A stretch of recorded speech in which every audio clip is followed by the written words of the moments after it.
En la actualidad, cuando tenemos a un paciente en paro cardíaco por fibrilación ventricular, una vez que detectamos que tiene fibrilación ventricular, aplicamos una descarga eléctrica de desfibrilación e inmediatamente después iniciamos compresiones torácicas sin haber valorado la respuesta a esa descarga eléctrica, es decir, sin valorar la presencia de pulsos y menos qué tipo de ritmo tiene, sino aplicando la descarga y reiniciando compresiones torácicas.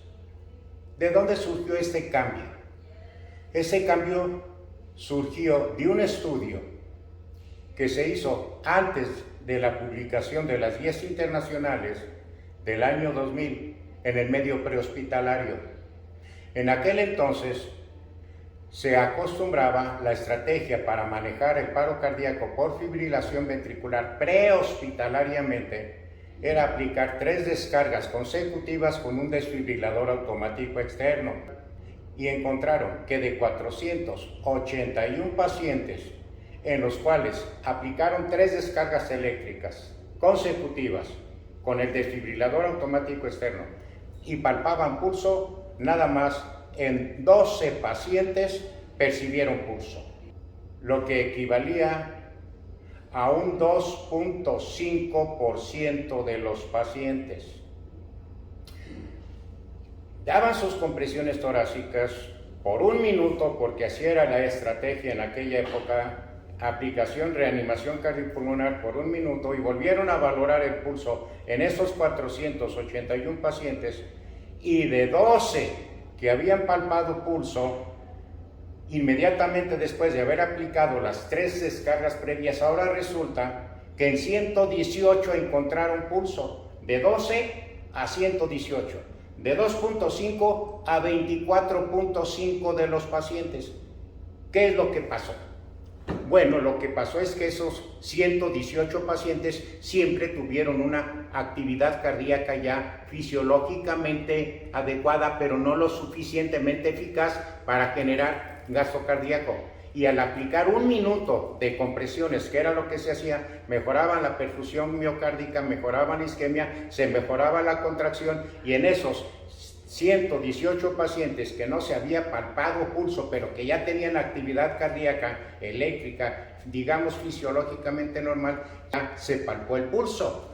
A partir de las guías 2005, con esos antecedentes, se recomienda en la actualidad no palpar pulso y menos ver ritmo después de dar la descarga eléctrica. ¿Por qué? Porque el palpar pulso y ver ritmo, lo único que vamos a lograr es perder un tiempo precioso de pacientes que ya tienen actividad cardíaca, pero más que requerir una descarga, requieren de mejorar la isquemia miocárdica. ¿Por qué? Porque es tan efectiva la descarga eléctrica. Más del 90% responden. En términos generales, entre un 86 y un 98% de los pacientes en paro cardíaco por fibrilación ventricular responden a la desfibrilación. Y si no responden, el procedimiento más lógico es no aplicar otra descarga, siendo tan altamente eficaz en revertir el paro cardíaco en ritmo sinusal. Lo que requieren es compresiones torácicas. Por otro lado, si al dar la descarga el paciente presenta asistolia, el aplicar compresiones torácicas hace que esa asistolia vuelva a fibrilar, y de un ritmo peor que es la asistolia retornemos nuevamente a un ritmo menos peor que es la fibrilación, porque puede responder a la desfibrilación. Ahora bien, al desfibrilar hay una buena respuesta, es decir, cesa el paro por fibrilación y vuelve ya a haber una actividad cardíaca.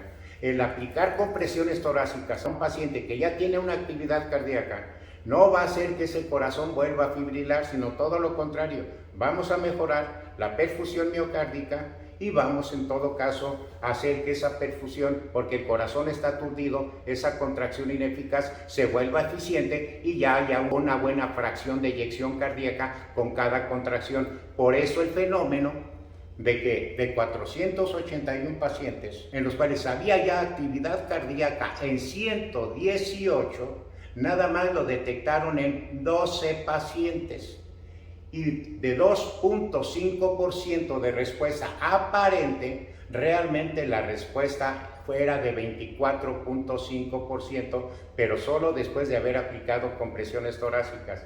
Entonces, no hay ni qué discutir.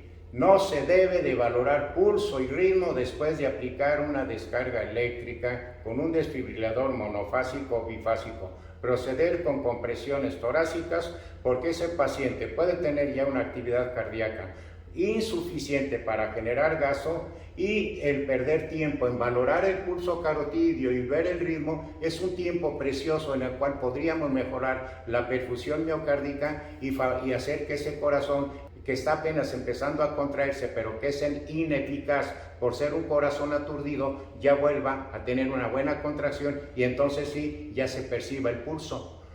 Es esa la explicación de por qué en la actualidad no procedemos a valorar pulso y ritmo después de dar una descarga eléctrica, sino de inmediato compresiones torácicas. Espero que este, repaso histórico del por qué, si antaño se valoraba inmediatamente después la respuesta a la desfibrilación, por qué desde las guías internacionales 2005 ya nos recomiendan valorar pulso y ritmo para no perder el tiempo en ese grupo de pacientes que ya tienen actividad cardíaca pero que están aturdidos y no generan un buen pulso. Es por eso que en la actualidad, desde las guías 2005, guías 2010, 2015 y 2020, después de dar una descarga eléctrica con desfibrilador bifásico o monofásico, procedemos nosotros a iniciar compresiones torácicas. Nos estamos viendo. Hasta la próxima.